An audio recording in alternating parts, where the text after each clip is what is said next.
Los grandes, quizás el más importante de la Argentina, Miguel Cisterna. ¿Cómo te va? Bienvenido, Miguel. Muchas gracias. ¿Cómo te por va? la invitación. Muchas gracias. ¿Cómo entraste en esto de ser un tricólogo? Estudiar. ¿Cómo se estudia la tricología?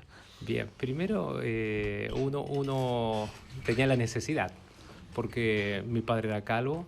Sí. Es calvo, Sí. mis todos familiares calvos, entonces lo primero que me decían era, vos vas a seguirlo igual. Entonces había una necesidad de entender por qué tenemos que perder el pelo, por qué nos tenemos que aguantar, en este caso los varones, a perder el pelo. La vuelta de la vida dio que había comenzado a estudiar medicina, Sí. tengo un accidente muy grande, 1 año y medio en rehabilitación. Conozco a un tricólogo que fue el primero y el único que había venido a la Argentina. Y bueno, me gustó tanto que a los 6 meses estaba en Barcelona estudiando con él, en la Generalitat de Catalunya. Ajá. ¿Y cuánto estudiaste allí? Es una tecnicatura de 3 años aproximadamente, Sí. como para comenzar y tener una idea de lo que es el trabajo interdisciplinario o del conocimiento específicamente de la fibra y de la fisiología del cabello. Después, actualmente... se formó en 1902 el primer instituto, el primer centro de investigación y donde se recibieron los primeros tricólogos, en Londres, que todavía funciona. El director es Andrew Messenger, que es el primer doctor dermatólogo que ha investigado la papila dérmica y que ha hecho incluso poder clonar ya en estos tiempos células de pelo. Pero me especialicé después tuve un trabajo de estudio en Ginebra, en París, en el Centro de Investigación Charles Civiac de París, roté en Suiza, en Berna, en todos los centros donde se investiga el cabello. Pasé por Princeton, la Universidad de Princeton, Princeton, donde estudié tricoscopía, microfluorometría y todo lo que es la forma de cuantificar en la fibra del cabello el daño o las características de etnias, de razas que tiene el cabello, que todos tenemos una forma distinta de cabello, para darnos una idea. Y me certifiqué y me gradué como tricólogo internacional en la Asociación Internacional de Tricólogos, que se fundó en la Universidad del Sur de California en 1974, que ahora la presidencia está en Sydney, en Australia. ¿Y estás trabajando en Argentina desde cuándo? En Argentina, gracias a la doctora Graciela Cuomo, en el año 1995-96, me invitó a volver a la Argentina y fuimos, pioneros en esto y gracias al apoyo de esta prestigiosa dermatóloga, se creó la Asociación Argentina de Tricología, que es la primera asociación sin fines de lucro en América abocada a la investigación y estudio del cabello. Bueno, por lo pronto no sos pelado. Digo, si después de todo esto que estudiaste, vos venías acá y me decías todo esto y eras pelado, acá terminaba todo, digamos, porque pero no. O sea, luchaste contra tu destino y venciste. Y lo mantengo a raya. Ajá. Hay momentos en el cual puede ser que voy perdiendo y hay momentos que voy ganando, porque hay que ser sincero, no hay una cura para la calvicie. La alopecia, que es el tránsito para llegar a la calvicie. Es lo mismo que a la mujer decirle que va a eliminar totalmente la celulitis. Hay que ser sincero, hay que retardarlo, hay que demorarlo y hay que atenuar su expresión. Si pasamos una cierta edad nosotros los hombres, los 40, 45, es muy posible que ya nos quedemos con lo que logramos mantener hasta esa edad. Miguel, ¿el cabello envejece? Sí, por supuesto. El cabello es una proteína y esa es la gran diferencia que nosotros tenemos con los peluqueros o los esteticistas o cosmetólogos. Nosotros estudiamos en profundidad al cabello como una proteína, o sea, la conformación que tiene no solamente requiere de aspectos foráneos, sino que depende de la calidad que tenga esa persona en su salud. No es lo mismo un cabello, una persona anémica de una persona que está totalmente bien alimentada, o de una persona vegetariana a una persona que come carne. ¿Hay un modo virtuoso de alimentarse pensando en la fortaleza del pelo? Sí, yo eso siempre lo aclaro y se lo digo a la gente. Hay que ser coherente. ¿Qué significa? A ver. Si estamos hablando de una proteína, tenemos que comer todo lo que necesitamos para formar proteína, es decir, comer sano. No hay algo directamente proporcional de ingesta y se va a repercutir directamente en el cabello.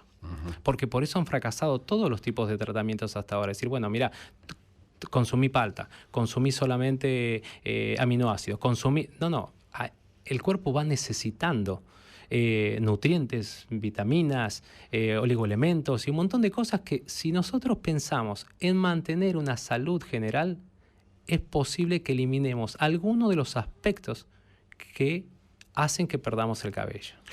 Todas estas tinturas que usan las mujeres y estos tratamientos intensivos, lo vemos mucho en las divas, en las actrices que están expuestas permanentemente y que se queman, nos llegan que se queman el pelo, que qué sé yo. Hay un destratamiento más grande químico últimamente con el pelo de lo que había, qué sé yo, hace 40 años, por ejemplo. Los alisados. Qué buena pregunta, la verdad que me encanta. Los pelados somos así.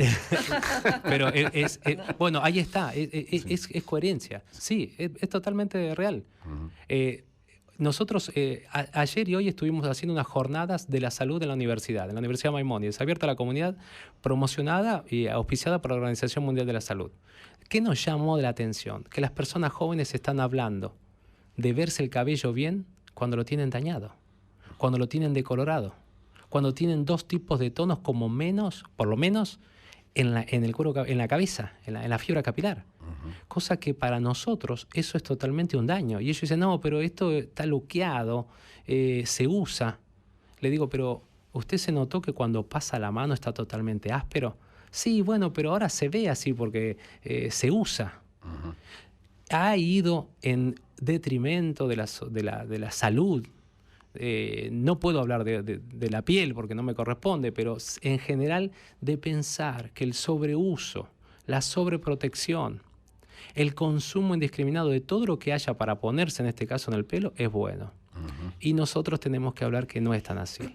Tenemos que hablar de la naturalidad. Tenemos que hablar de esa señora que se lava a veces con un jabón en pan blanco y se enjuaga con agua de lluvia.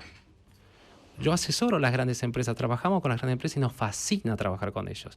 Nos fascina encontrar nuevos activos y nuevos desarrollos. La industria cosmética ha sido invadida por la industria farmacéutica y medicinal. Todos los productos de la alta gama son desarrollados por productos farmacéuticos.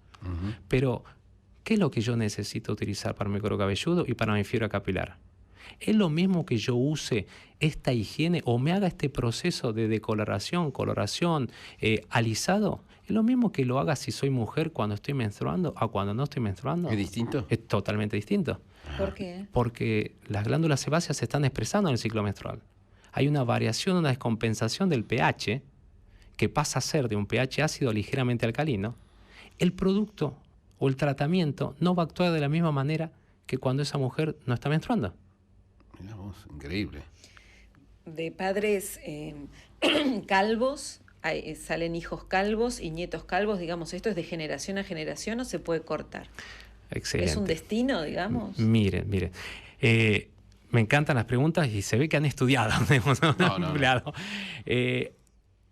Recientemente, en el World Congress of Hair Research Society, que es el Congreso Mundial de Investigadores de Pelo, que se desarrolló en Corea, se llegó a una conclusión que por estadística, y le estoy hablando de estadísticas a nivel de la Organización Mundial de la Salud y de los grandes laboratorios que están haciendo la pesquisa, la investigación para desarrollar productos o para atenuar algo que está pasando a nivel social, ahora hay más personas calvas que tienen padres que no han sido calvos. ¿Y por qué es eso? ¿Por los químicos? Ahí está, ahí voy a llegar a eso. ¿O por el sol? El sol es otra cosa. Hay una vectorización de problemas que pueden comprometer a la calidad y la expresión del cabello. Como también hay personas que tienen muy buen cabello y sus padres son calvos. Entonces se está hablando ya hace 2 años, 3, de la epigenética. ¿Qué es eso? ¿Qué es la epigenética? Nosotros tenemos los genes, es decir, nuestro genoma es una gran biblioteca formada por libros. Pero depende qué libro yo tome, va a ser cómo me voy a expresar. Y eso está dependiendo del entorno que yo tenga, de dónde yo me desarrolle, por los hábitos, por las costumbres de higiene, por el tipo de alimentación, por el tipo de cuidado que haga sobre mí.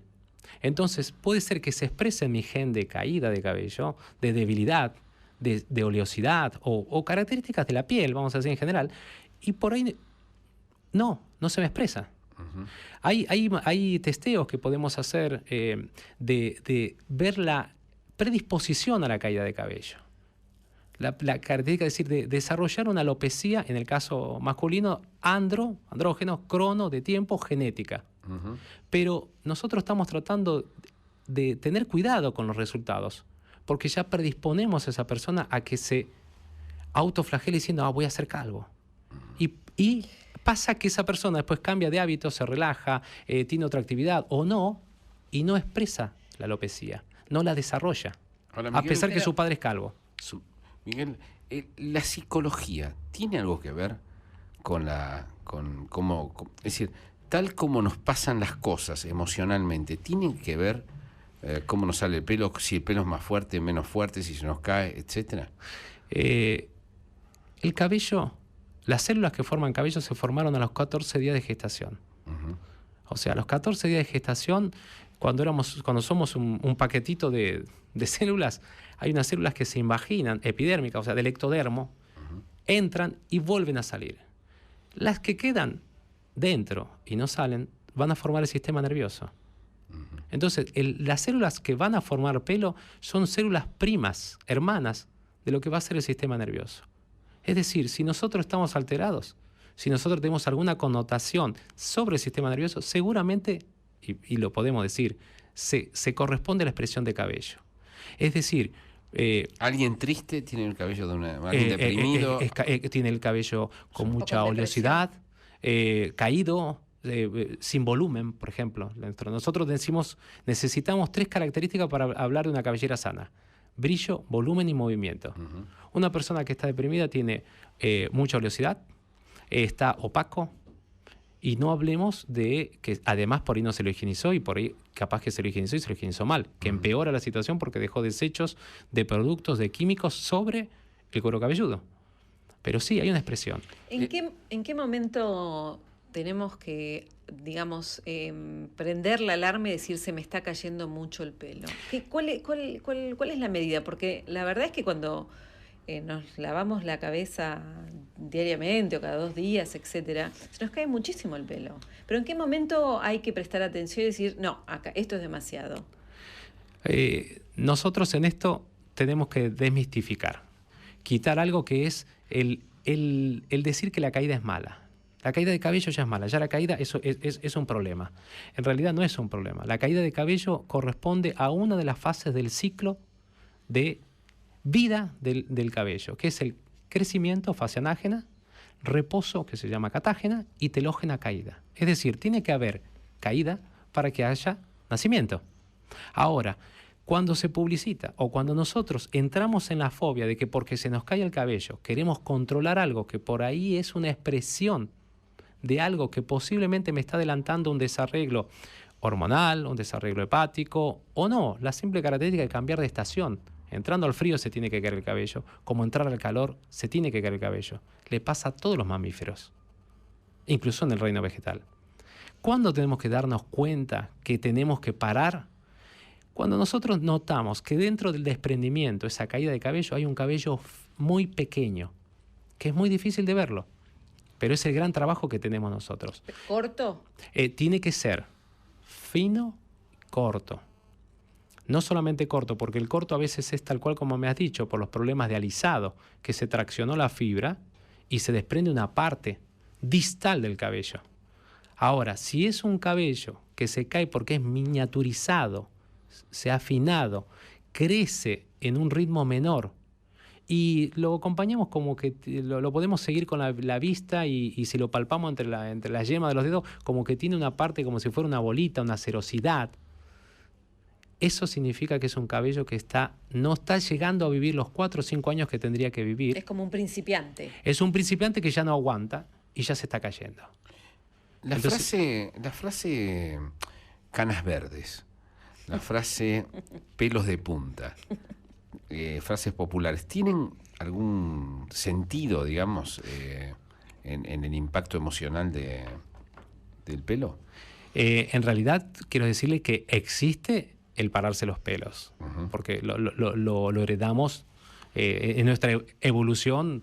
Es más, hay trabajos que tenemos en el cual una persona con determinados estímulos se le eriza desde la parte de la coronilla o vértex, que se llama, el cabello hasta la punta del coxis. Ahí toda esa zona, bajando por la cervical, la espalda y llegando al coxis, tenemos toda una vellosidad que en estado de alerta se eriza, y es tal cual lo que, si nosotros nos remontáramos o comparáramos, le pasa a un perro, a un animal que dice se le ponen los pelos de punta y se le para la cola, o un gato. Sí. A nosotros nos pasa lo mismo, lo que pasa es que estamos abrigados y no lo vemos. Y aparte es una vellosidad, es una expresión de un cabello miniaturizado o un cabello con una característica de no expresarse como el cabello en el cuero cabelludo. ¿Y las canas? Verdes no hay. En realidad, bueno, las canas, cuando dicen tengo canas, no me gustan las canas blancas, hay que decir que las canas son incoloras. Ajá. Nada más que reflejan la luz. Claro. Pero las canas son incoloras. No son blancas. No son blancas. Claro. Entonces, hay un encanecimiento de algún tipo tenemos dos tipos de melaninas, la eumelanina y la feomelanina. Es decir, los que son rubios, como usted, tienden a una feomelanina, a una melanina no de verdad, como sería la palabra traducida. Los morochos tenemos la eumelanina, la más oscura. Cuando la feomelanina tiene alguna, vamos a decir, envejecimiento, oxidación, por ahí por los rayos UV y no les digo del cloro, de las piletas, puede tomar un tono verdoso o un tono azulado, pero es algo óptico, no es porque realmente la